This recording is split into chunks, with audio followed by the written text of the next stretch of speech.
Okay guys, जब से Snyder cut का अनाउंसमेंट हुआ है तभी से एक मिस्ट्री हम सभी को परेशान किए जा रहा है कि आखिर जैक स्नाइडर जस्टिस लीग में ग्रीन लैंटर्न कौन है। और उससे भी बड़ी बात तो अब ये है दैट स्नाइडर कट में ग्रीन लैंटर्न है भी या नहीं। अब तुम लोगों को पता होगा कि बीच में बहुत स्ट्रॉन्ग रूमर्स आए थे कि रायन रेनॉल्ड्स शायद ग्रीन लैंटर्न के रोल में वापस आएगा स्नाइडर कट में, एंड उसके ऊपर मैंने भी वीडियोस में बताया था तुम्हें। फिर 2017 से ही एक स्ट्रॉन्ग रूमर था कि जस्टिस लीग मूवी में ग्रीन लैंटर्न डेफिनेटली है, और एक नाम जो सामने निकल के आया था वो था सैम बेंजामिन का। ना अभी बहुत ध्यान से मेरी बातों को सुनो। इंटरनेट में दो साइड्स था इस डिबेट को लेकर। पहला साइड जो कि ग्रेस रैंडोल्फ, जॉन एलन गार्जा, स्टीफन कोलबर्ट और डेव द फिल्म जंकी का है, उन्होंने स्नाइडर कट के अनाउंसमेंट के बाद से ही ये पिच किया था कि रायन रेनॉल्ड्स को जैक स्नाइडर ग्रीन लैंटर्न के रोल में कास्ट करना चाहते हैं, पर कोई भी डील फाइनलाइज नहीं हुआ है अभी तक। एंड दूसरा साइड जो कि light cast, culture nerd etcetera का था, उन लोगों को बहुत स्ट्रांगली लगता था कि Sam Benjamin is green lantern and Ryan Reynolds वाला बात फेक है। अब कहानी में एक और ट्विस्ट आया जब रायन रेनॉल्ड्स को डेडपूल 3 मिल गया। उस टाइम इतना तो कंफर्म हो चुका था कि रायन रेनॉल्ड्स ग्रीन लैंटर्न अब नहीं बनेगा। और जो पहला साइड था जिन्होंने कहा था कि रायन रेनॉल्ड्स ग्रीन लैंटर्न बन सकता है, तब उन लोगों ने ये कहा था कि अगर रायन नहीं आ रहा है देन स्नाइडर कट में हम लोगों को कोई भी मॉडर्न डे ग्रीन लैंटर्न देखने को नहीं मिलेगा। बस हिस्ट्री लेसन में जो ग्रीन लैंटर्न है बस वही है। अब इस बात को सुनकर दूसरा साइड पहले साइड के अगेंस्ट चला गया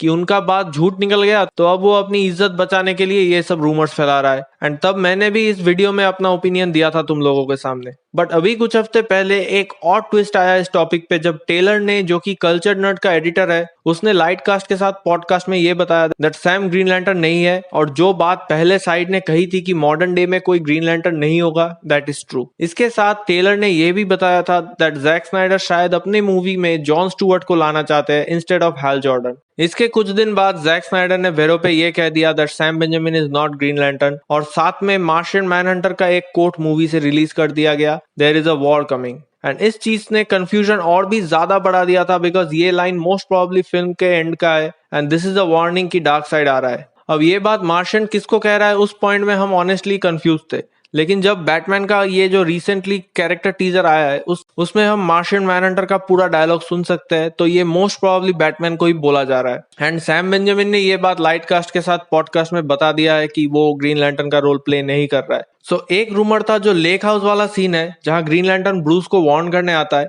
वहां उनके साथ मार्शियन मैनहंटर भी आएगा एंड ब्रूस को वार्न करेगा। एंड इस सीन का एक और साइड भी है जहां पे मार्शियन मैनहंटर नहीं बल्कि सिर्फ दो ग्रीन लैंटर्न आएंगे ब्रूस को वार्न करने, और यहाँ पे या तो किलोवाग और टोमार रे आएगा या फिर हैल जॉर्डन यहाँ पे आने वाला था। ग्रेस रैंडॉल्फ ने बताया था कि इस सीन को आधा शूट किया गया था, मतलब जो ब्रूस वेन वाला हिस्सा है दैट इज कंप्लीटेड। एंड क्योंकि जैक ने अपने मूवी में कभी ग्रीन लैंटर्न को कास्ट किया ही नहीं था, तो ग्रीन लैंटर्न वाला पार्ट अनफिनिश्ड है।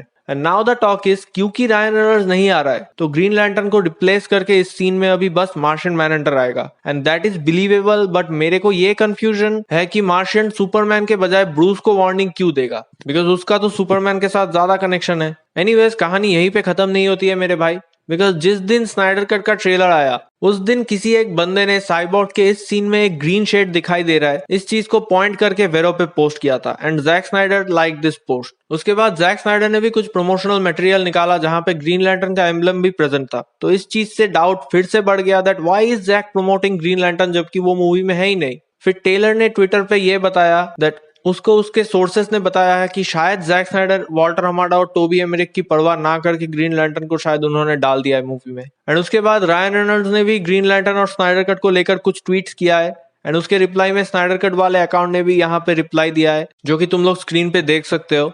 एंड ये रायन को स्नाइडर कट के वर्चुअल प्रीमियर के लिए इन्विटेशन क्यों दिया जा रहा है ये मेरी समझ के बाहर है। बट मैं इतना बता सकता हूँ कि रायन रेनॉल्ड्स इस मूवी में नहीं है, एंड मैं 99% श्योर हूँ कि कोई भी ग्रीन लैंटर्न हमें इस मूवी में दिखाई नहीं देगा except for the one in history lesson. And vanity fair के आर्टिकल में जो कैमियो का टीज किया था जैक ने, दैट इज मार्शियन मैनहंटर, क्योंकि जिस टाइम पे ये इंटरव्यू जैक ने उन लोगों को दिया था तब मार्शियन को लेकर कोई भी ऑफिशियल चर्चा नहीं हुआ था, और जब तक ये आर्टिकल आया तब तक जैक स्नाइडर और हैनी लेनेक्स ने ये ओपनली मार्शियन मैनहंटर के बारे में डिस्कस करके बता दिया था सब लोगों को। इसीलिए आई डोंट थिंक कि इससे बड़ा कोई भी कैमियो हमें मिलेगा यहाँ पे। अब तुम लोग बोल सकते हो कि अगर ग्रीन लैंटर्न नहीं आ रहा है तो क्या फिर से जैक स्नाइडर ने इधर कॉम्प्रोमाइज नहीं किया? So the answer is maybe yes but mostly no, because जो ओरिजिनल प्लान हमको पता चला था जैक स्नाइडर के स्टोरी बोर्ड्स को पढ़ के, वहां पे ग्रीन लैंटर्न जस्टिस लीग 3 के पहले आता ही नहीं, और वहां पे भी हाल जॉर्डन या जॉन स्टुअर्ट आने वाला था, इसका कोई भी मेंशन नहीं था। बस वहां पे ग्रीन लैंटर्न को मेंशन किया गया है एंड जो इमेज था उसको देखकर हाल जॉर्डन ही लग रहा था। एंड बिकॉज जैक स्नाइडर यहाँ पे ग्रीन लैंटर्न के एम्ब्लम्स को प्रमोट कर रहा है, तो आई कैन से दिस कि स्नाइडर कट के सीक्वल्स में जैक जरूर ग्रीन लैंटर्न को लाने वाला है। और स्नाइडर कट का सीक्वल्स भी डेफिनेटली आएगा, बस थोड़ा भरोसा रखो और मूवी को लीगली पैसे देकर देखो, बिकॉज सब कुछ इसके सक्सेस के ऊपर डिपेंड करता है। एंड अगर सीक्वल में ग्रीन लैंटर्न आया तो वो मोस्ट प्रोबेबली जॉन स्टुअर्ट हो सकता है। एंड मैं इतना कहना चाहूंगा कि स्नाइडर कट में डेफिनेटली ग्रीन लैंटर्न रहने वाला था, but due to various issues unfortunately ये कैमियो छूट गया। And you can have various opinions on the Ryan Reynolds topic, but मैं इतना मानता हूं कि रायन रेनॉल्ड्स के साथ डेफिनेटली कोई ना कोई नेगोशिएशंस तो हो रहा था, बिकॉज ग्रेस गार्जा डेव ने जो कुछ भी बताया था ग्रीन लैंटर्न को लेकर या फिर स्नाइडर कट को लेकर, वो सब कुछ सही साबित हुआ है अब तक। अनलेस अगर कोई लैंटर्न नाइटमेयर टाइमलाइन में नहीं आ जाता, that will be very surprising, but I don't think कि ऐसा होगा। लेकिन ग्रीन लैंटर्न और स्नाइडर कट का सीक्वल्स डेफिनेटली आएगा, उसके लिए तुम जाओ मूवी को प्री बुक करो 75 रुपीज में। अगर नहीं पता कैसे करना है तो ये वीडियो देख लो और चैनल को सब्सक्राइब कर लेना और अपने थॉट्स नीचे कमेंट्स में मुझे जरूर बताना। Anyways, good bye guys, take care.